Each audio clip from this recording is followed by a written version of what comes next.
Hello నమస్తే, welcome back to my channel Sumachandra Sandadi SA candles. నేను మీ సుమ. ఇవాళ వీడియో టాపిక్ ఏంటంటే, నిన్న మనం బిజినెస్ గురించి మాట్లాడుకుందాం కదా, క్యాండిల్ బిజినెస్ ఏం చేయాలనేది. నిన్న మనం చూసాము, ఏమేం టాపిక్స్ చూసాము. బ్రాండింగ్, మన లోగో క్రియేట్ చేయడం, warning letters, candle making and product ఎలా ప్యాక్ చేయాలి, ప్యాకింగ్ అనేది, ఇలాంటివన్నీ చూసేసాం. బిల్డింగ్ దగ్గరకు వచ్చేసరికి ఆపేసరే మక్క అనుకుని ఉంటారు కదా. బిల్డింగ్ అనేది చాలా వ్యాస్ట్ అండ్ దీన్ని మనం ఇప్పుడు డీటెయిల్గా మనం చెప్పుకుందాం. ఈ వీడియో అంతా మనం బిల్డింగ్ ఎలా ఇవ్వాలి, ఒక క్యాండిల్కి మనం ఎంత బిల్ చేయొచ్చు అనేది చెప్పుకుందాం. ఈ బిల్లింగ్ అనేది నేను మ్యాక్సిమం ఎవ్వరు చెప్పరు యూట్యూబ్లో. నాకు తెలిసినంత వరకు ఏ బిజినెస్ చేసే వాళ్ళు కూడా బిల్లింగ్ గురించి అయితే ఇంత బిల్ చేయండి, అంత బిల్ చేయండి అని చెప్పరు. ఎందుకంటే బిల్లింగ్ చెప్తే మన రెప్యుటేషన్ పోతుంది అనుకుంటారో మరి ఎలానో నాకు తెలీదు. బట్ నాకైతే అలా ఏం అనిపించట్లేదు, ఎందుకంటే నాకు తెలీదు. మనకి బిల్లింగ్ మ్యాక్సిమం ఎవరు చెప్పరు, అది ఎందుకో నాకు కూడా తెలీదు. బట్ బిల్లింగ్ ఒక కొత్త వ్యక్తికి బిల్లింగ్ గురించి తెలుసుకోవడం ఇంపార్టెంట్. ఎందుకంటే బయట వాళ్ళ ప్రైస్ని బట్టి మనం ప్రైస్ ఇవ్వలేము. అంటే నా ఉద్దేశం ఏంటంటే, ఇన్స్టాగ్రామ్లో చాలామంది సెల్ చేస్తూ ఉంటారు. వాళ్ళు ఏంటంటే మనం డిఎం చేస్తే వాళ్ళు వాళ్ళ ప్రైజెస్ మెన్షన్ చేస్తారు. అదర్వైజ్ వాళ్ళు అంత ప్రైజెస్ కూడా ఎవరు అంత మెన్షన్ చేయరు, చాలా రేర్గా మెన్షన్ చేస్తారు. బట్ ఒక ఫ్రెష్గా నేను ఇవాళే నా బిజినెస్ స్టార్ట్ చేయాలి, క్యాండిల్ బిజినెస్ అనుకున్నప్పుడు మనకి బిల్లింగ్ ఎలా చేసుకోవాలి అనేది తెలియకపోతే మనకి అసలు మనం ఎంత ప్రోడక్ట్ బై చేయాలి, ఎంత పెట్టుబడి పెట్టాలి అనేది ఒక ఐడియా రాదు. నేను చాలా సర్చ్ చేస్తే నాకు యూట్యూబ్లో ఎక్కడ అంతగా దొరకలేదు బిల్లింగ్ గురించి అయితే మాత్రం. నేను నెక్స్ట్ క్లాస్ అటెండ్ అయినప్పుడు క్లాస్లో కూడా లాస్ట్ చెప్పారనమాట. సో దానికోసం నేను దీని బేసిక్ క్యాండిల్ మేకింగ్ క్లాసెస్లో ఎవరు బిల్లింగ్ గురించి చెప్పట్లేదు. అండ్ ప్రొఫెషనల్ క్యాండిల్ మేకింగ్ కోర్సెస్లో మాత్రమే బిజినెస్ గురించి, బిల్లింగ్ గురించి ఎలా చేయాలి ఏంటి అనేది చెప్తున్నారనమాట చాలా క్లాసెస్లో. సో అందుకు నేను ఏంటంటే, అందరూ ప్రొఫెషనల్ కోచింగ్కి వెళ్ళాలి అంటే అది కూడా 1000 రూపీస్ పైన మనకి కోచింగ్ పడుతుంది. సో ఒక రఫ్ ఐడియా ఇస్తే కొంచెం బెటర్ ఉంటుంది కదా మన వ్యూవర్స్కి, ఎవరికైనా కొత్త వాళ్ళకి సర్చింగ్ చేయడానికి దేనికైనా అని చెప్పి ఈ వీడియో చేస్తున్నాను. మనకి ఏంటంటే, మన బిల్లింగ్ ఎలా ఉంటుందంటే, ఒక ప్రోడక్ట్ ఇప్పుడు మీరు ఒక పెన్ పేపర్ ఖచ్చితంగా ఉండాలి కదా. పెన్ పేపర్ తీసుకోండి అండ్ మీరు ఏది చేద్దాం అనుకుంటున్నారు, ఏ ప్రోడక్ట్కి బిల్లింగ్ అనుకుంటున్నారు అని అనుకోండి. సో ఫర్ ఎగ్జాంపుల్, అక్క మీరు అన్ని పేని క్యాండిల్కి ఎందుకు చెప్తున్నారు అంటున్నారా? దిస్ ఈజ్ నాకు దగ్గరలో ఉంది, సో నేను అందుకు దీనికి చెప్తున్నాను. అండ్ వన్ మోర్ గ్లాస్ క్యాండిల్కి కూడా చెప్తాను. అండ్ రిమైనింగ్ ఏంటంటే అన్నీ నేను ప్యాక్ చేసి పెట్టేసాను అనమాట. ఈ క్యాండిల్ ఎందుకు చెప్తున్నా అంటే, ఇది చాలామంది ఇప్పుడు ట్రెండింగ్లో ఉంది అండ్ ఇది ఉంది కాబట్టి నేను ఇది చెప్తున్నాను. ఇప్పుడు మనం బిల్లింగ్ ఎలా చేసుకుందాం. బిల్లింగ్ అనేది మనం స్టార్టింగ్ ఏంటంటే, ఒక పేని క్యాండిల్ తీసుకోండి. పేని క్యాండిల్ మనం ఎప్పుడు బిల్లింగ్ చేసేటప్పుడు మన మౌల్డ్ కాస్ట్ మాత్రం దీంట్లో ఇంక్లూడ్ చేయొద్దు, మౌల్డ్ తీసేసేయండి. ఇప్పుడు ఇది మన పేని క్యాండిల్. నాకు దీనికి ఒక 80 ml ఆఫ్ వ్యాక్స్ పడింది, 80 ml ఆఫ్ వ్యాక్స్. సో నేను కేజీ సోయా వ్యాక్స్ వచ్చి 270 రూపీస్, ఓకే రఫ్గా 300 రూపీస్కి ఒక కేజీ సోయా వ్యాక్స్ తీసుకున్నాను అనుకోండి. సో 10 ml వచ్చి 100 ml వచ్చి 30 రూపీస్ పడింది. 100 ml వచ్చి 30 రూపీస్ పడింది.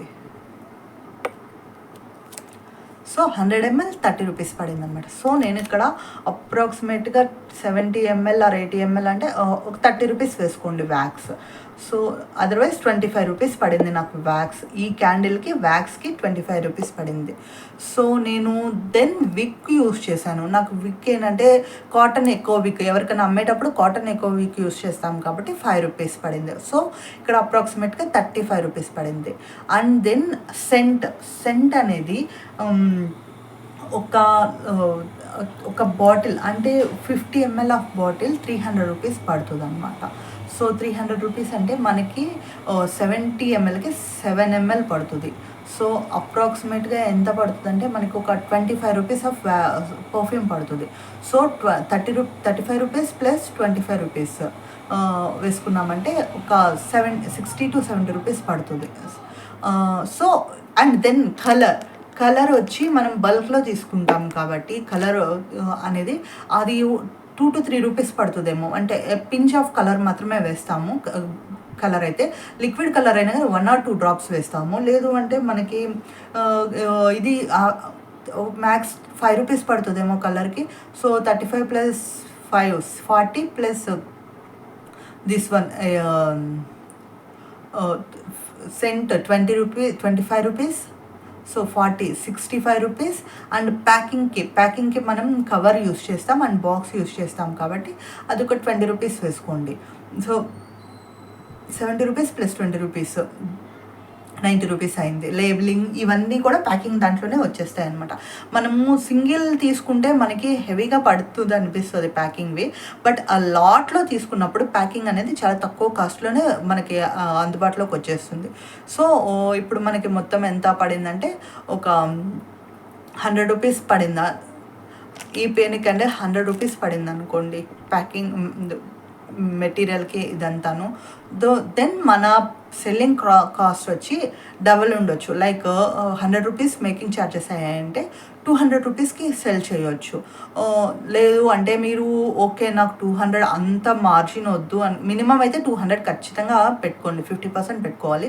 లేదు అంటే నాకు వద్దు అనుకుంటే 150 rupees or 180 rupees as per your decision అనమాట.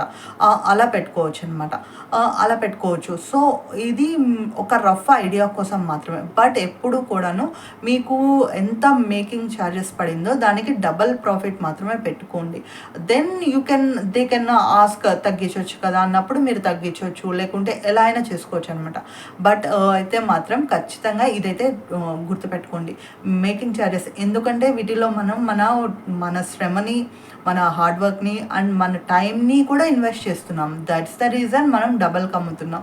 మీరు అనుకోవచ్చు చాలామంది మిమ్మల్ని కూడా మనం పెట్టినప్పుడు 200 ఇంత చిన్న క్యాండిల్కా అని అడగొచ్చు. ఖచ్చితంగా అడుగుతారండి. ఎందుకంటే అడగకపోతే వాళ్ళు ఇది కాదు కదా, అరే ఇంత చిన్న క్యాండిల్కి 200కి పెట్టి నేను కొనాలా అంటారు. బట్ మీరు చెప్పండి, ఇది ఓన్లీ క్యాండిల్ కాదు, హ్యాండ్ మేడ్ క్రాఫ్టెడ్ క్యాండిల్, చేత్తో చేసి మన టైం దాంట్లో ఇన్వెస్ట్ చేసి దానికి ఒక షేప్ ఇచ్చి దానికి ఒక మంచి అరోమా ఇచ్చి చేసిన క్యాండిల్. జస్ట్ నార్మల్ బయట షాపుల్లో దొరికే క్యాండిల్స్ కాదు అని చెప్పండి. ఈవెన్ కొన్ని సెంటర్ క్యాండిల్స్ షాపుల్లో కూడా దొరుకుతాయి. ఎలా అంటే జస్ట్ డబ్బాలో వైట్ కానీ ఏదైనా సింగిల్ కలర్లో కానీ వేసేసి సెంట్ వేసేసి ఇస్తారు. అది సెంట్ వస్తుందో లేదో కూడా తెలీదు. బట్ మనం ఇచ్చే ప్రోడక్ట్ డెఫినెట్గా వర్త్ ఉండాలి. మనం 200 రూపీస్ పెట్టి ఒక క్యాండిల్ వాళ్ళకి సెల్ చేస్తున్నామంటే వాళ్ళు నెక్స్ట్ టైం వేరే దగ్గరికి చూసుకోకుండా మన దగ్గరకు వచ్చేటట్టు మన ప్రోడక్ట్ క్వాలిటీ ఉండాలి, మెయిన్ క్వాలిటీ. తర్వాత మనం దాన్ని ఎంతకు అమ్ముకుందాం అనేది మన ఇష్టం అనమాట. మన ప్రాఫిట్ మార్జిన్స్ని బట్టి చూసి చేసుకోవచ్చు అనమాట. బల్క్లో ఆర్డర్ వచ్చినప్పుడు కొంచెం తక్కువకే ప్రాఫిట్ చూసుకొని ఇవ్వచ్చు. సింగిల్ ఉన్నప్పుడు కొంచెం ఎక్కువ ప్రాఫిట్ అమ్మొచ్చు. అండ్ సీజన్ని బట్టి కూడా ఇప్పుడు దివాళీ సీజన్ ఉంది, లేదా క్రిస్మస్ సీజన్ ఉంది, జనవరి 1st సీజన్ ఉంది. అలాంటప్పుడు ఎక్కువ క్యాండిల్స్ యూస్ చేస్తుంటారు. అలాంటప్పుడు కూడా మనము దాన్ని బట్టి సీజన్ని బట్టి డిఫరెంట్ మోడల్స్ చేయడం వల్ల ఇలా కూడా చేయొచ్చు అనమాట.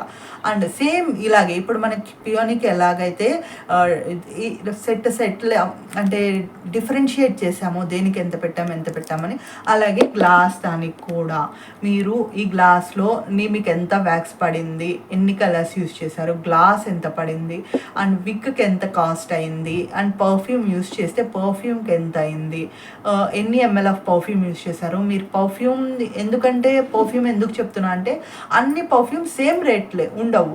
ఒక్కొక్క పర్ఫ్యూమ్ ఏంటంటే 300 రూపీస్ ఉంటుంది, ఒకటి 200 రూపీస్ ఉంటుంది, 250 కూడా దొరుకుతుంది. అప్పుడు అది డిఫరెంట్ అవుతుంది. ఎందుకంటే 300 రూపీస్ పర్ఫ్యూమ్ 10 ml యూస్ చేయడం వేరు, 200 రూపీస్ది 10 ml యూస్ చేయడం వేరు, 100 రూపీస్ డిఫరెన్స్ ఉంటుంది కదా. సో అలా అన్నమాట. సో మీకు పడే కాస్ట్ని బట్టి మీరు ఒక లిస్ట్ అయితే ఖచ్చితంగా తయారు చేసుకోవాలి. మనం బిజినెస్కి వెళ్ళేటప్పుడు మనం ఇన్స్టాగ్రామ్లో కానీ లేదా మన పేజ్లో కానీ ఒక ప్రోడక్ట్ లాంచ్ చేస్తున్నప్పుడు మీరు ఒక పేపర్ అండ్ పెన్ తీసుకొని డిఫరెన్షియేట్ చేయండి. ఓకే, పలానా గ్లాస్ డ్యూయల్ దానికి నాకు వ్యాక్స్ 100 ml పడింది లేదా 150 ml పడింది. అండ్ గ్లాస్ జార్ వచ్చి 80 ml జార్ వచ్చి 30 రూపీస్ పడింది. సో దీంట్లో నేను కలర్ యూస్ చేశాను, 5 రూపీస్ పడింది. అండ్ పర్ఫ్యూమ్ యూస్ చేశాను. ఏ పర్ఫ్యూమ్ యూస్ చేశాను? లావెండర్ పర్ఫ్యూమ్ 100 ml 10 mlకి నాకు 20 రూపీస్ పడింది, లేదంటే 25 రూపీస్ పడింది. అదే లావెండర్ కాకుండా జాస్మిన్ యూస్ చేశాను, 30 రూపీస్ పడింది. సో విక్ 5 రూపీస్ పడింది. సో నాకు ఇక్కడ packing and labelling charges 40 rupees పడ్డాయి. సో ఇది మొత్తం అవ్వడానికి నాకు ఒక 200 రూపీస్ పడింది. సో ఇప్పుడు నాకు ఈ 200 రూపీస్కి నేను ఎంతకి సేల్ చేయొచ్చు? ఐదర్ 300కి సేల్ చేయొచ్చు, లేదు అంటే మీరు డబుల్ ద ప్రాఫిట్ కావాలంటే 400కి సేల్ చేయొచ్చు, 350కి సేల్ చేయొచ్చు. దెన్ ఇది బేసిక్ ప్రైసింగ్ అనేది నేనేం చెప్తున్నానంటే, మీకు కాస్ట్ ఎంత, మీరు చేయడానికి మీకు ఈ క్యాండిల్ చేయడానికి కాస్ట్ ఎంత పడింది అనేది తెలిసిందనుకోండి. దెన్ మీరు ప్రైస్ ఎంత పెట్టుకోవాలనేది అది మీ ఇష్టం కదా. సింపుల్.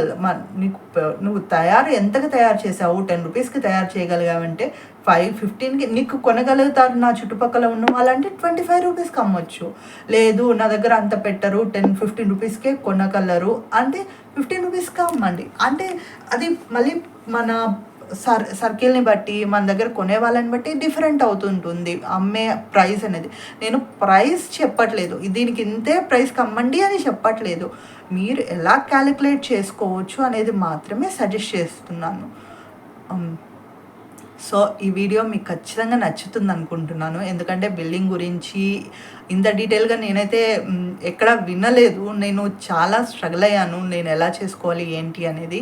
ఇప్పటికి కూడా నేను నా బిజినెస్ స్టార్ట్ చేయకపోవడానికి మెయిన్ రీజన్ ఏంటంటే కొంచెం ఇంకా నేను ఆలోచిస్తున్నాను, ఇది నేను ప్యాకింగ్ చేసి నేను సెండ్ చేయగలనా అని.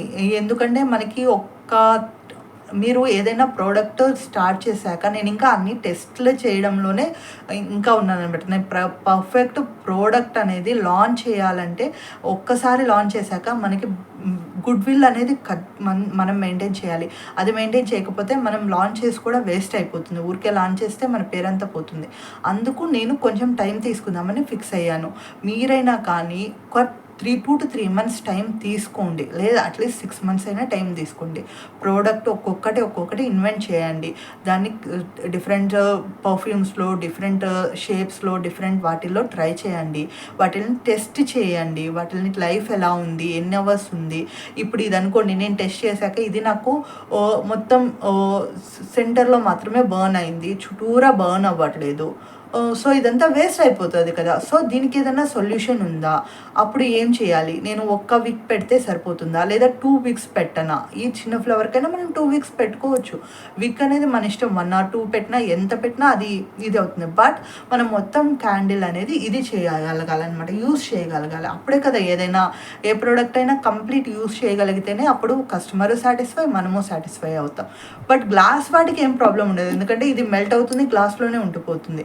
బట్ ఇలాగ చేసిన వాటి కోసం మాత్రం మీరు ఇలా చేయగలరు. నన్ను వన్ ఆఫ్ ద ఫ్రెండ్ అడిగారు, సో నువ్వు ఇన్ని చేస్తున్నావు, బట్ నేను దీన్ని ఎక్కడ పెట్టి బర్న్ చేయాలి అంటే బర్న్ క్యాండిల్ హోల్డర్స్ ఎలా అనేది.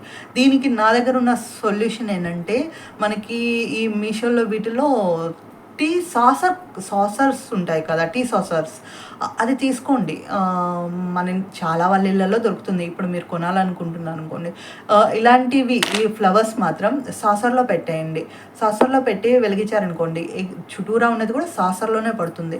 దెన్ అదంతా బర్న్ అయిపోయాక జస్ట్ ఒక నైఫ్తో కానీ దేంతోనే స్క్రేప్ చేసేసి ఒక చిన్న జార్లో వేసి మళ్ళీ మీరు రీయూజ్ చేసుకోవచ్చు దాన్ని. మొత్తం ఫ్లోర్ అంతా పడకుండా ఉంటుంది. ఇది ఇంకొక టిప్, ఇది అనమాట one of the tip for using the candle moulds అనేది.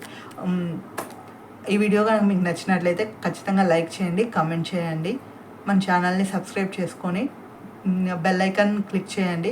ఇలాంటి మరిన్ని వీడియోస్ కోసం మన ఛానల్ని తప్పకుండా చూస్తూ ఉండండి.